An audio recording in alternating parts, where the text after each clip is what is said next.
approval of this association, that the corresponding society of the Pickwick Club is therefore hereby constituted, and that Samuel Pickwick, Esquire, G.C., M.P.C., Tracy Tupman, Esquire, M.P.C., Augustus Snodgrass, Esquire, M.P.C., and Nathaniel Winkle, Esquire, M.P.C., are hereby nominated and appointed members of the same, and that they be requested to forward from time to time authenticated accounts of their journeys and investigations, of their observations of character and manners, and of the whole of their adventures, together with all tales and papers to which local scenery or associations may give rise, to the Pickwick Club, stationed in London. That this association cordially recognises the principle of every member of the corresponding society defraying his own travelling expenses, and that it sees no objection whatever to the members of the said society pursuing their inquiries for any length of time they please upon the same terms. That the members of the aforesaid corresponding society be and are hereby informed that their proposal to pay the postage of their letters and the carriage of their parcels has been deliberated upon by this association, that this association considers such proposal worthy of the great minds from which it emanated, and that it hereby signifies its perfect acquiescence therein. A casual observer, adds the secretary, to whose notes we are indebted for the following account, a casual observer might possibly have remarked nothing extraordinary in the bald head and circular spectacles which were intently turned towards his, the secretary's, face during the reading of the above resolutions.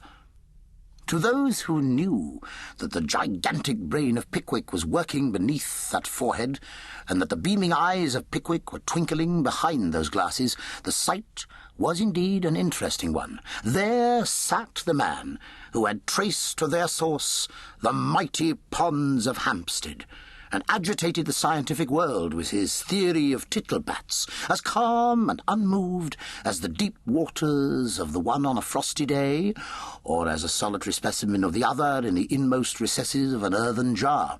And how much more interesting did the spectacle become when, starting into full life and animation, as a simultaneous call for Pickwick burst from his followers, that illustrious man slowly mounted into the Windsor chair on which he had previously been seated, and addressed the club himself had founded. What a study for an artist did that exciting scene present! The eloquent Pickwick, with one hand gracefully concealed behind his coat-tails, and the other waving in air to assist his glowing declamation. His elevated position revealing those tights and gaiters which, had they clothed an ordinary man, might have passed without observation, but which, when Pickwick clothed them, if we may use the expression, inspired voluntary awe and respect, surrounded by the men who had volunteered to share the perils of his travels, and who were destined to participate in the glories of his discoveries. On his right hand sat Mr. Tracy Tupman, the too susceptible Tupman, who, to the wisdom and experience of maturer years, superadded the enthusiasm and ardour of a boy in the most interesting and pardonable of human weaknesses, love. Time and feeding had expanded that once romantic form. The black silk waistcoat had become more and more developed. Inch by inch had the gold watch-chain beneath it disappeared from within the range of Tupman's vision, and gradually had the capacious chin encroached upon the borders of the white cravat. But the soul of Tupman had known no change. Admiration of the fair sex was still its ruling passion. On the left of his great leader sat the poetic Snodgrass, and near him again the sporting Winkle, the former poetically enveloped in a mysterious blue cloak with a canine skin collar, and the latter communicating additional lustre to a new green shooting coat, plaid neckerchief, and closely fitted drabs.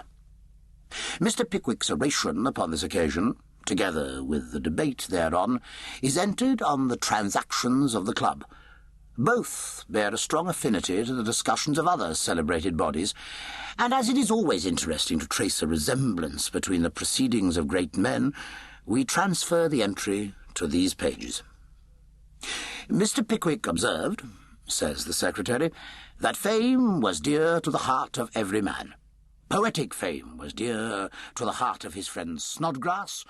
The fame of conquest was equally dear.